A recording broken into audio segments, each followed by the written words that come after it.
Hello my lovely student, this is Mansi. Welcome back to the channel. So अब हम यहाँ पे इस वीडियो में अपनी एक्सरसाइज 5.4 करने वाले हैं कंप्लीट। सो फटाफट से चलते हैं वीडियो पे, बट उससे पहले अगर आपने चैनल को सब्सक्राइब नहीं किया तो फटाफट से सब्सक्राइब बटन दबा दो। So let's get to the video. Question number 6 है हमारे पास। Find the length of the side of a square whose area is 441। अब आपको लेंथ निकालनी है स्क्वायर की। एक स्क्वायर दे रखा है, इस तरीके से एक स्क्वायर है, इसकी आपको लेंथ फाइंड करनी है, मतलब इसकी साइड फाइंड करनी है बेसिकली, एंड इसका एरिया हमें गिवन है। सो अगर हमें यहाँ पे फॉर्मूला देखें, सो एरिया ऑफ स्क्वायर क्या होता है? एरिया ऑफ स्क्वायर हमारा होता है जो भी इसकी साइड है उसका स्क्वायर कर देते हैं हम, साइड इंटू साइड होता है। अब यहाँ पे एरिया तो हमें गिवन है 441, साइड नहीं गिवन। सो अगर मुझे यहाँ पे साइड निकालनी है, स्क्वायर है, इधर आके स्क्वायर रूट हो जाएगा। सो बेसिकली अगर मैं कह रही हूँ किसी नंबर का ये स्क्वायर है तो इसका स्क्वायर रूट वो नंबर होगा। सो हम लिख सकते हैं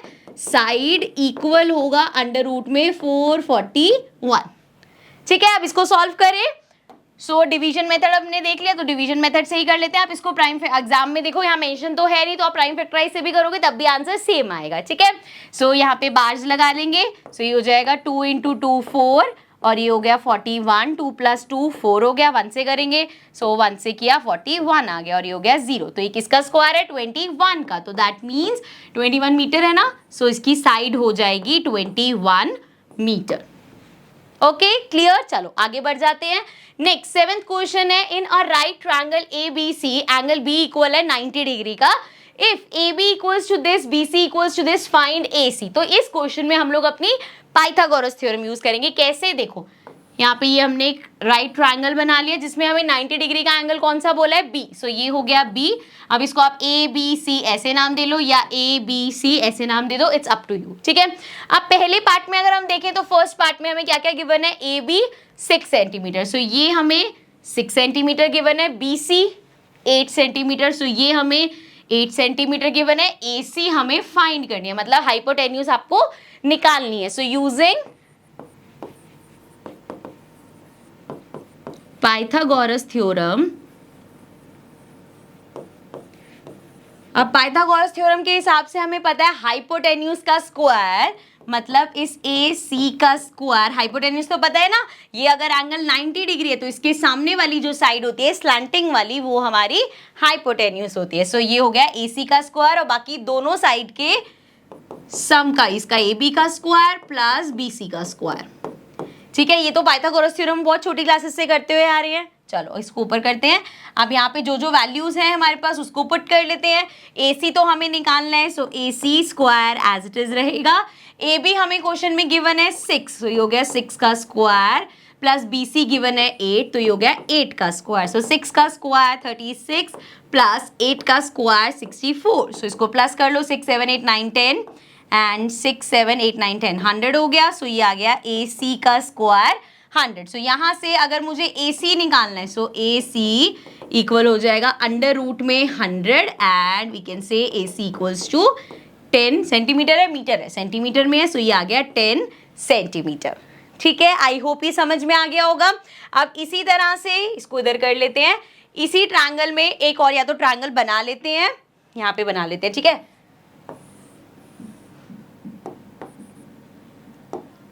सो ये राइट ट्रायंगल बना लिया। ये हो गया एंगल B, ये हो गया जी A और C। अब इसमें हमें AC गिवन है 13 सेंटीमीटर, सो ये हमें गिवन है 13 सेंटीमीटर, एंड BC गिवन है 5 सेंटीमीटर, सो ये हमें गिवन है 5 सेंटीमीटर, एंड इस बार हमें AB निकालना है। ठीक है, सो फिर से अपनी पाइथागोरस थ्योरम यूज करते हैं। अब इसको यहाँ पे कर लेते हैं and let's solve it here. So using Pythagoras theorem, Pythagoras theorem को अगर हम यूज करें तो देखो यहाँ पे हमारी हाइपोटेन्यूज क्या है? AC। वो तो AC रहेगा, ऐसा नहीं कि अगर AC नहीं निकालना तो वो हाइपोटेन्यूज से हट जाएगा।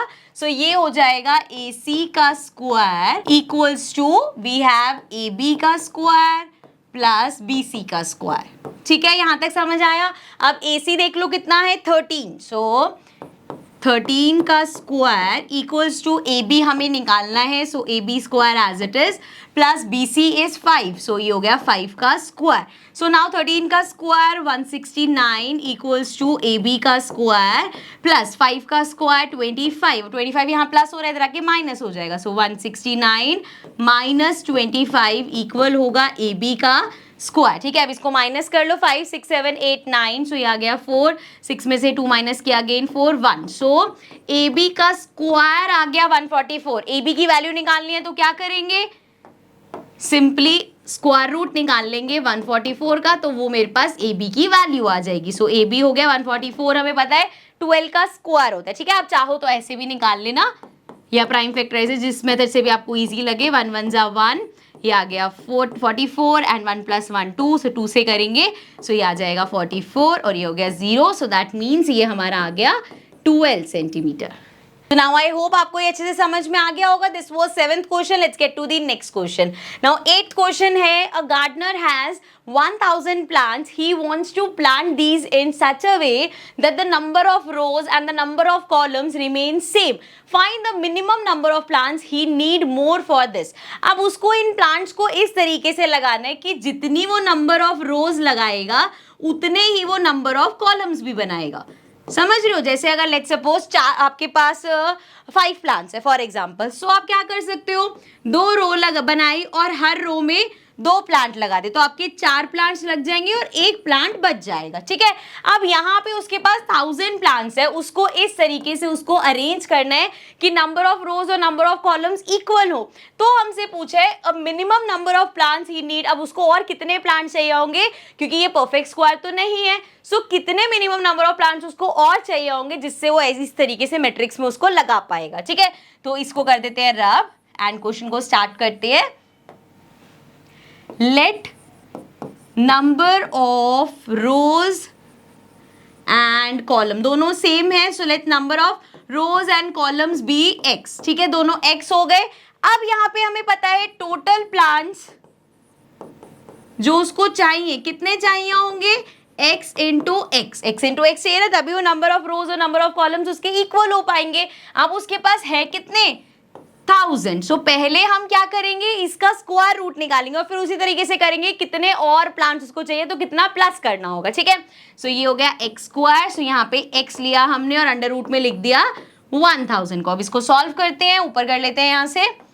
सो 1000 का हम स्क्वायर रूट निकाल रहे हैं, और क्यों निकाल रहे हैं, हमें पता है परफेक्ट स्क्वायर नहीं है, हमें नंबर नहीं मिलेगा, लेकिन हमें देखना है क्या हमारे पास आएगा कि हम इतने और प्लांट्स ऐड करें तो वो हो पाएगा. सो यहाँ पे हमने बार्स लगाया, 10 है, 3 3 से 3 is 9 एंड ये हो गया 1 और यहाँ पे आ गया 100. Now 3 + 3 is 6. अब देखो जरा, हमें चाहिए नंबर जो 100 से बड़ा हो. अगर मैं इसको 1 से करूं तो ये आ जाएगा 61. 61 100 से छोटा है, तो हमें देखना पड़ेगा 62 का क्या स्क्वायर है और थोड़ी सी बड़ी कैलकुलेशन हो जाएगी. सो सिंपल हम करेंगे, अगर मैं इससे एक बड़ा नंबर लूं, मतलब 2 से करूं, तो 2 2 = 4, 2 6 = 12, सो ये आ गया 124. अब जरा देखो 100 से बड़ा है तो मैं इससे करके दिखा रही हूँ, 2 से किया, 2 से किया, ये आ गया 124. सो नाउ 24 माइनस का. ठीक है, यहाँ पे अगर 124 होता तो ये पूरा हो जाता. दैट मीन्स उसको 24 और प्लांट्स चाहिए. इसको रब कर लेते हैं. सो वी कैन से ही नीड्स 24 मोर प्लांट्स. सो अगर उसके पास 24 और प्लांट्स होंगे, मतलब 1000 प्लांट्स उसके पास ऑलरेडी है, प्लस 25 करेंगे तो 1024. इतने नंबर ऑफ प्लांट्स होंगे तो वो उसको नंबर ऑफ रोज और नंबर ऑफ कॉलम्स इक्वल करके लगा पाएगा. ठीक है, so this was the 8th question. Next question पे चलते हैं. 9th क्वेश्चन है, there are 500 children in a school. For a PT drill they have to stand in such a manner that the number of row is equal to number of column. How many children would be left out in the arrangement. अब यहाँ पे हमसे पूछा है same वही चीज कि इतने बच्चे हैं, नंबर ऑफ रोज और नंबर ऑफ कॉलम्स इक्वल होने चाहिए. अब बताओ वो बच्चे इसमें से 500 बच्चों में से कितने बच्चे बच जाएंगे. सो दैट मीन्स ये किस तरह का क्वेश्चन है कि 500 में से हम क्या माइनस करें कि एक परफेक्ट स्क्वायर आ जाए. ठीक है ना, क्योंकि परफेक्ट स्क्वायर नंबर होगा तभी वो नंबर ऑफ रोज और नंबर ऑफ कॉलम्स इक्वल हो पाएंगे. सो हम स्टार्ट करेंगे अपना question. Let number of rows and columns be x, ठीक है। So now we know x into x होगा total number of students and x into x मतलब x का स्क्वायर, और टोटल नंबर ऑफ स्टूडेंट्स कितने given है, हमें given है 500। हमें देखना है इसमें से कितने बच्चे बच जाएंगे। सो हम यहाँ पे निकालेंगे स्क्वायर रूट ऑफ 500, ठीक है। इसको ऊपर कर लेते हैं एंड अगर हम 500 का स्क्वायर रूट, अब ये ध्यान रखना है कि हम किस पर्पज से निकाल रहे हैं कि इसमें से क्या माइनस करें, ठीक है ना। सो 5 2 2 जा 4 हो जाएगा, ये आ जाएगा 1 और ये आ गया 0 0, 2 + 2 हमारा 4 हो जाएगा। अब देखो जरा, अगर मैं इसको 2 से करूं तो ये हो जाएगा 2 2 जा 4 एंड 2 4 जा 8, 84 आ गया।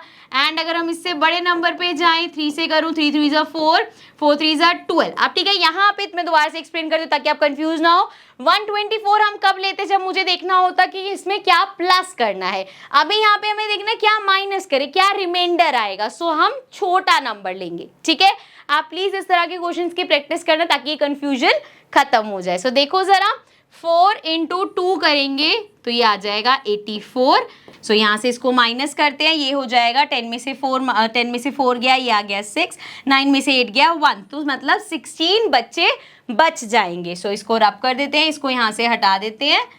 दैट मीन्स टोटल अगर हमारे पास 500 बच्चे हैं तो उसमें से 16 बच्चे जो है वो बच जाएंगे। तो माइनस करते हैं, 10 में से 6 गया 4 आ जाएगा, एंड 9 में से 1 गया 8 आ जाएगा, एंड ये आ गया 4। तो दैट मीन्स 484 बच्चे जो हैं वो सेट हो पाएंगे, मतलब अरेंज कर पाएंगे। हमें ये बताना है कितने बच्चे हटेंगे, तो 16 स्टूडेंट्स या 16 childrens will be left out. Okay, so इसी के साथ हमारी एक्सरसाइज 5.4 होती है complete. Now we'll start with the examples of this chapter. So chapter को खत्म करने से पहले एक बार सारी इसके एग्जांपल्स कर लेते हैं। So I will see you in the next video, और अगर आपने अभी तक चैनल को सब्सक्राइब नहीं किया so please make sure to subscribe the channel. Bye bye for now.